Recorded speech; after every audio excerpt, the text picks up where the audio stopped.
Hello, and back to your video. Today we're gonna take a look at actually two new move updates here. We have the Jumpluff with Fairy Wind in the back, and we also have the Staraptor here. And Staraptor is like the main topic for this video. I actually got the idea from 2obutters, who is also someone who showcased most of the tournaments. If you see, I saw like regionals. He's also a content creator on Twitch. But like, yeah, he also used this and showed it off on Twitter a little bit, and I was like, yeah, maybe I'm also gonna take a look at this Pokemon. And I can definitely say, get rid of Gust, please, at least for the Great League version here, because the Quick Attack version is just way better. Quick Attack version for this Pokemon is just so much stronger, and I can highly recommend you to just get rid of the Gust and just go straight Quick Attack if you want to use the Raptor in the open Great League here, as we face off against my own team, which is funny, with the Double Dragon team with the Registeel in the lead there, I think it was.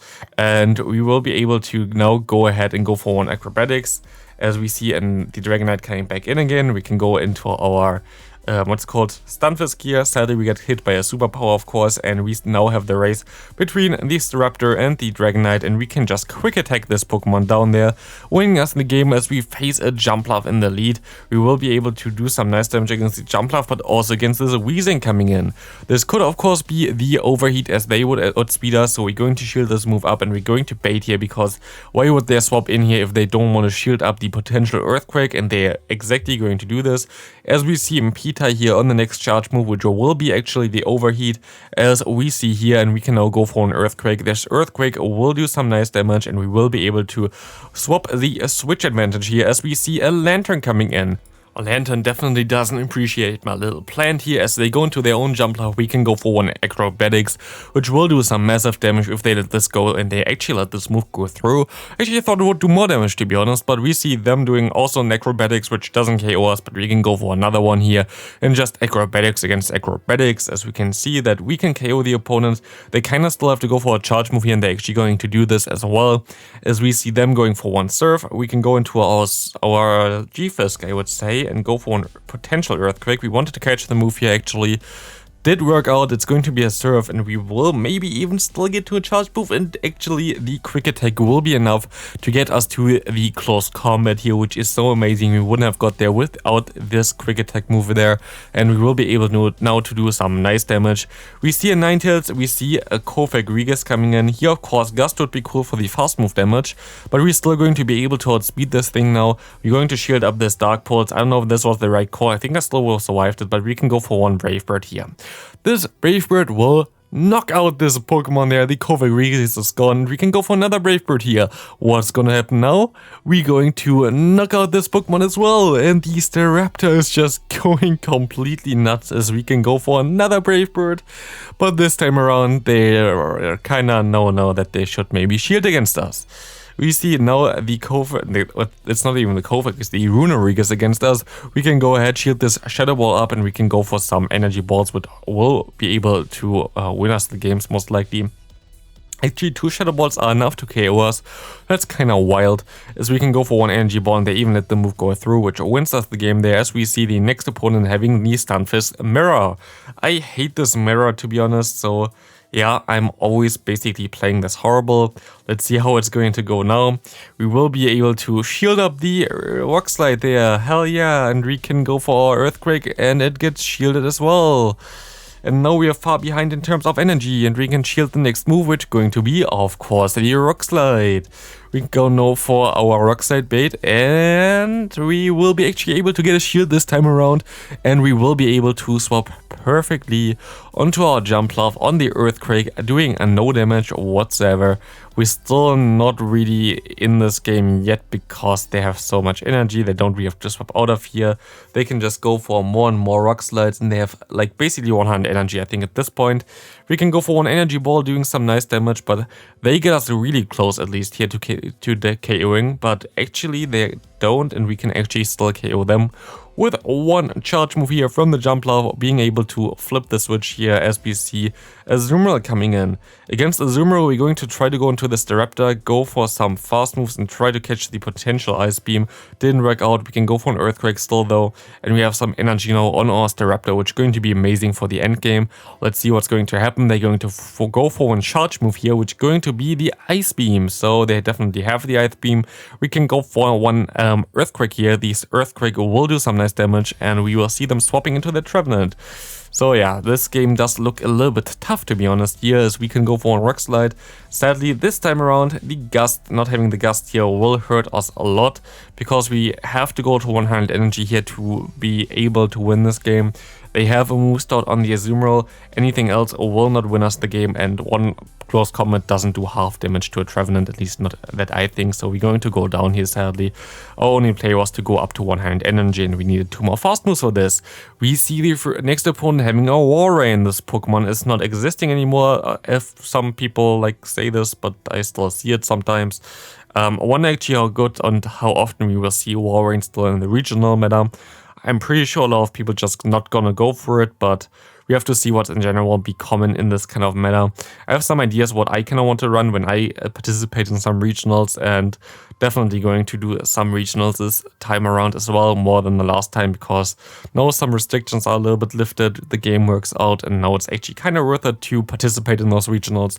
I'm not paid for this, but if you are interested in PvP and you're think that you're at least kind of good, definitely try those regionals out. The one that I participated in, where everything basically went wrong because the game was broken back in the day, was still fun to play. So like, it's definitely a cool experience. Maybe try it out if it's close to you, or like if you just have free time there and don't have anything else to do. The community is amazing. So like, regionals are in general such a cool thing, and I'm really happy that Pokemon Go is a part of it, and I can't wait for what's to come in the future. We see here the Flygon against us. Flygon will be able to get to the Dragonclaw after 8 turns only, which is kind of insane, but doesn't really matter to us because we still survive one. And they will not survive this close combat coming at them, as Staraptor is just so insanely strong in terms of damage it can put out. We see the opponent having a Medicham here. We're going to go into our Staraptor, hope that they swap out, but they don't. So this is going to be a little bit dicey. We see them going for one Ice Punch, and now they go into their Wigglytuff, which is actually pretty okay for us, because now we can just go for one Brave Bird and we can KO this thing. We see the Medicham coming in, and we can go into our Jumpluff. Sad thing though, they run the Ice Punch, as we already seen. So yeah, Ice Punch does a lot of damage here, way more than I wanted it to do, and they will be able to realign if they shield this move up.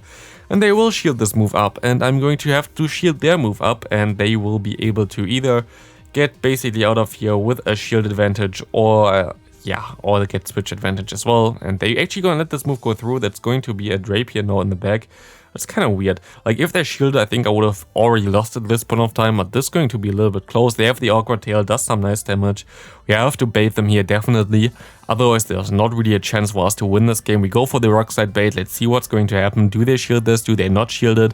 They do shield it. Can we still get to the Earthquake? It's the Simpita here. Can we win this? Can we still survive this move? And we can survive this move, getting to the Earthquake, winning us the game. Good game to the opponent. Into the next game, we will see the next opponent here. We see a Lantern in the lead. Pretty okayish, but of course they have a Water Gun, which makes this matchup pretty horrible. As you can see, my health is pretty fast going down there, and they still have Surf, which would KO us nearly already. We go for the Rock Slide bait, trying to get the shield back, and my opponent makes a really good call now and going for the swap into their Altaria.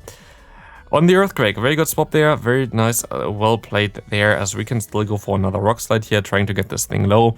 I kind of want to farm this thing down later on with my Jumpluff maybe, but we don't get him that low, so it's kind of awkward. I'm going to hope that I might still survive this move. It's resisted, but we sadly don't. And we now go into our Staraptor, trying to farm this thing all the way down. We can shield once, but we will be able to get a lot of energy here. But we have to be careful about the Lantern, because the Lantern has some energy. And they throw the energy onto our Jumpluff, making this matchup way better. And now we can basically flip it all. We can just go for an energy ball, and we should be able to destroy this Lantern. Let's see what they're going to do about this. They're going to let this move go through. And now we have still a lot of energy on our Staraptor, and we see another Dragon coming in, the Dragonite, basically my backline of my team that I had before already, but this time Lantern instead of the Registeel in the lead. And here's this thing, I have so much energy, I should be easily able to go for a move here straight and then still get to a move to the Altaria, but I decide to go for one extra fast move, which going to hurt us and basically lose us the game. If I just went straight, I most likely would have won. If I just farmed him down, I would have just most likely won. But it was kind of risky, and you kind of, it's like the thing about the Dragon Breath users with a very squishy Pokemon, if you basically just meme like I do here. If they basically have this pressure there with the fast moves, you don't really have the way where you can just wait a little bit and see what's going to happen here. You have to react immediately, which the opponent there definitely made a good call. We see the next opponent here having the Beedrill, sadly knowing that we don't get to another what's called acrobatics before they can KO us.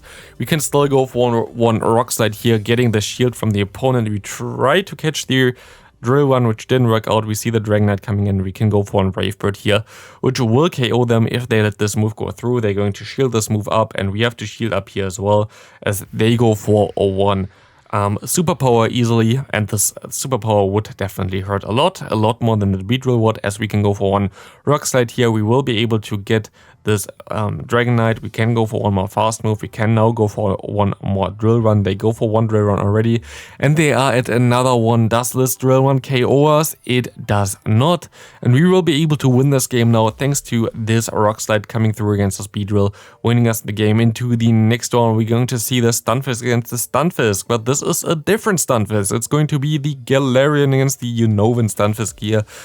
I don't know who actually wins this matchup. I think I'm in a better spot here with my Galarian version. Of course, they have the Mud Bomb, which is a better move, but yeah, we have the Earthquake, but they swap out anyway into their Azumarill. They go for one Ice Beam. It's fine for us, as we can go for some Energy Balls.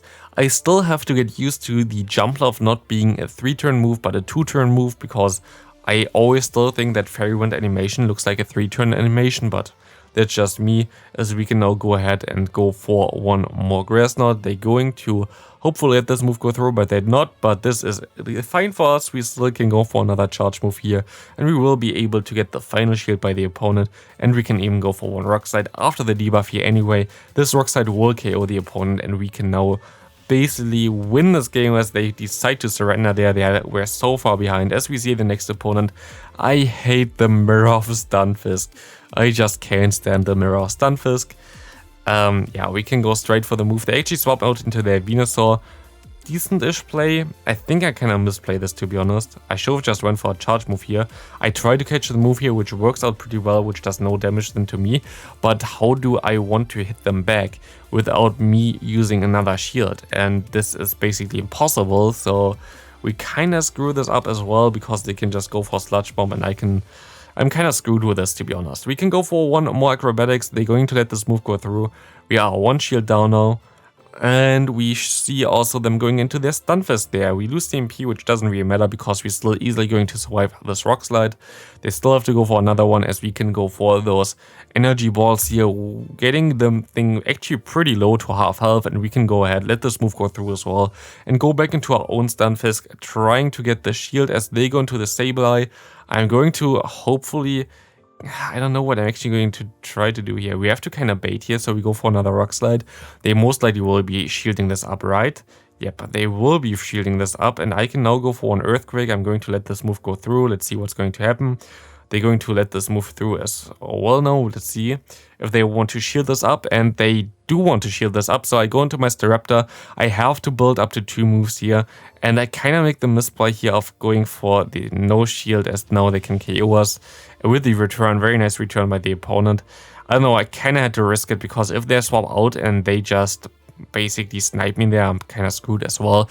They had energy stored, so they could just snipe me with a Rock Slide without really any kind of issue or hurry or whatever.